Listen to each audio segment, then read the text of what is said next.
Case 623 by Danny Yu. Chapter 5.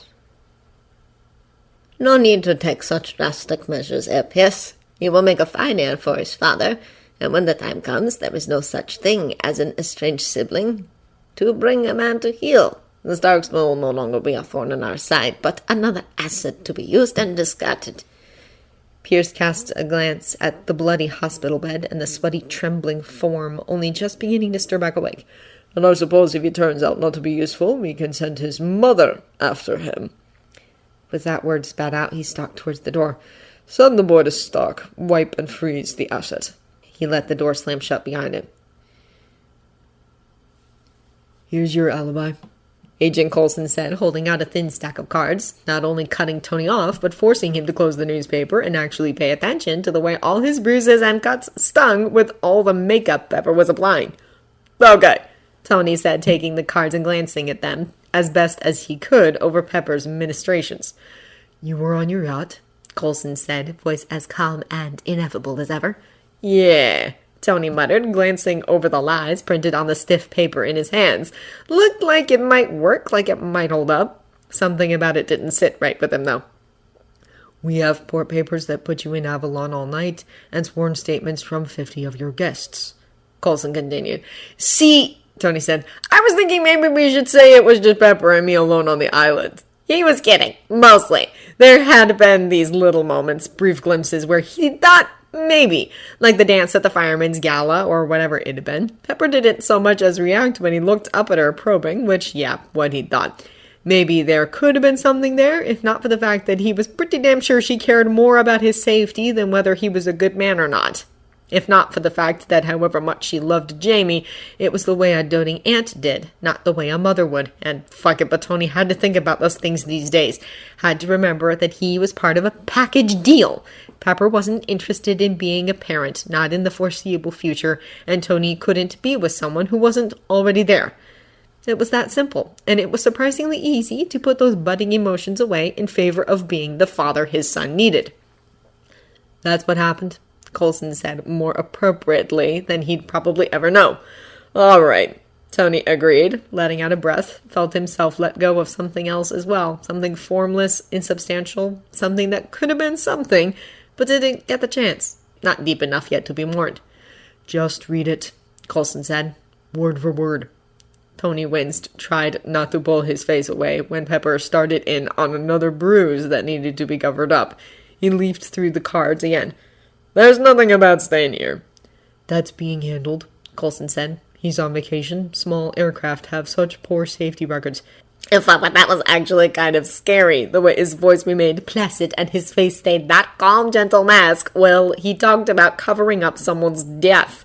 Tony fought to keep his breath from hitching at the thought. It was all still so recent, so much wreckage to sort through, and he didn't just mean the factory or, Stain's paper trails, but no. Tony forced himself to stop thinking about that, thinking about all of it. He could deal with that later. Right now, he had a task he needed to take care of. But what about the whole cover story that it's a bodyguard? He asked. He's my body. That was kind of flimsy, don't you think? He kept looking at Coulson, willing him to say it was not, that it was airtight, that none of this would come back to haunt them. Tony had Jamie to think of after all. This isn't my first rodeo, Mr. Stark, said Coulson. Just stick to the official statement, and soon this will all be behind you. Something about the same inevitability that had seemed disquieting just moments ago was reassuring now. Tony couldn't help but wonder if there was some kind of spyglass and how to pacify silly civilians. Wondered if he was an idiot for actually feeling reassured. It wasn't over, of course, not yet. There were still weapons out there with his and Jamie's names on them, weapons that needed to be dealt with. But hopefully this was a step towards making sure this wouldn't be traced back to him, wouldn't make him more enemies that he couldn't afford with a 6-month-old baby in his care. You've got 90 seconds, Coulson said, mostly directing the words at Pepper.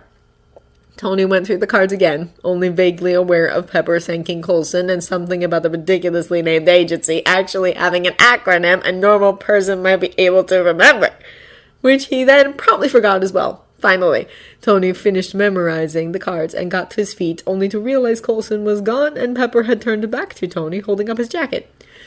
You know, he said, it's not so bad. Even I don't think I'm Iron Man. He stuck the cards between his teeth so Pepper could help him into his jacket. You're not Iron Man, she was saying, but Tony could hear the smile in her voice. I am, he said, avoiding himself a smile. You're not, she said. All right, suit yourself, Tony said, then let the playful mood drop. If I were Iron Man, I'd have all sorts of baddies after me, and they'd make Stain look like a run-of-the-mill, slightly disturbed bodybuilding, which, you know, if I were just me, would be fine. It would be good even. I might have a girlfriend who'd know my secret identity, and she'd be worried sick about me all the time, and it would be all kinds of romantic. But what I do have is a kid I can't endanger and a responsibility to make sure his daddy comes home. You're right, Pepper said. He's already a Stark. He doesn't need more danger than that. There was genuine concern in her voice at that. I'm glad you're beginning to understand that, Tony. Tony swallowed. Do you think he'll be proud of me one day? I think you're his whole world, Pepper said. Will that be all, Mr. Stark? Tony sucked in a deep breath. That'll be all, Miss Potts. I'm just not the hero type, clearly. With this laundry list of character defects, all the mistakes I've made, largely public. He was stumbling over his words, he knew, not at all the smooth talker he usually was in public, and his head was a mess. He glanced down at the cards, heard his own words echo in his mind. One thing Howard had given him growing up, aside from just enough good genetics to more or less make up for the faulty ones, was a name and an identity he could be proud of. Sure, he had been blind in a lot of ways, for a lot longer than he really knew how to defend, and the whole damn story might have been very different if he'd grown up in a world where the internet existed. Still, the point remained. Tony had grown up with a place in the world he'd felt he had understood, and a name he'd had pride in. The fact that even Howard had managed to supply that kind of meant it was the least thing, the most basic thing, Tony should be able to give Jamie. And maybe if, like Howard, he had believed in his own press, in his own infallibility, he could have. Maybe if he didn't live in a society where nothing was private, and all information existed everywhere for all eternity. All the mistakes I've made, largely public. How long until Jamie grew old enough to read, old enough to understand, old enough to go curious enough to type his own last name into the newest, best search engine? And what would he find then? He'd find pictures of his father drunk, making an ass of himself. He'd find articles about the Stark weapons and the havoc they'd wreaked upon the world. He'd find tell-all stories from Tony's previous lovers, and God forbid the sex tapes. He'd realized he had one parent and that parent had spent most of his life being a complete and utter narcissistic asshole. He'd learned that Tony had turned Stark Industries around, sure, had stopped the weapons production, but wouldn't that seem like just too little too late, an inadequate band-aid on a gaping wound at this point? Tony had never given a whole lot of fucks about his own reputation, mainly because Howard had given too many, and in a lot of ways he still didn't, not for his own sake. For Jamie's, though, that was a different story. Tony had a responsibility to keep Jamie safe. But there were a lot of ways to keep a person safe, weren't there? Safety didn't just mean the physical, and like Pepper had said, being a Stark already put him in danger. Tony had lost count of the number of times he'd been kidnapped as a child, and the thought of that happening to Jamie made something shrivel small and frightened inside him.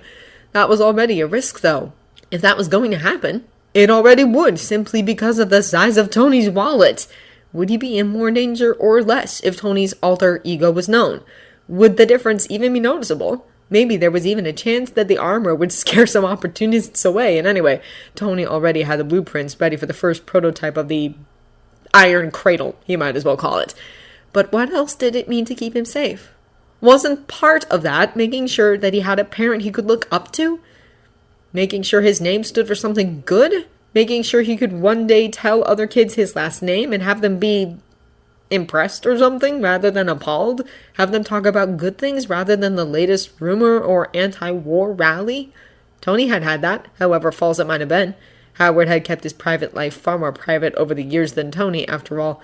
He wasn't sure he could handle the idea of not being able to give Jamie that. He wanted his son to be proud of him, and not just for his own sake, but for Jamie's, so Jamie could know who he was and where he belonged in the world, could hold his head high, and not have to cringe away and worry what everyone else thought. Stick to the guns, man, Rhodey was whispering, and Tony realized with a start that he was still at the press conference, that these thoughts had taken less than a handful of seconds. Tony glanced down at the cards. Yeah, okay. Yeah. The truth is, It took looking at the lies on the card to realize he had already made his decision, had already figured out the way he wanted this to go. He looked up from the cards, out at the reporters, out at the cameras. His whole life was going to change in a lot of ways. In most others, it wouldn't change at all. He would have still gone on doing this, announcement or no announcement, kept making the world safe from his own mistakes, kept trying to clean his name so his son could wear it without shame. The person whose life he was really trying to change was out back, but happy, probably gurgling and laughing and trying to reach Tony through the TV screens. Well then, I am Iron Man.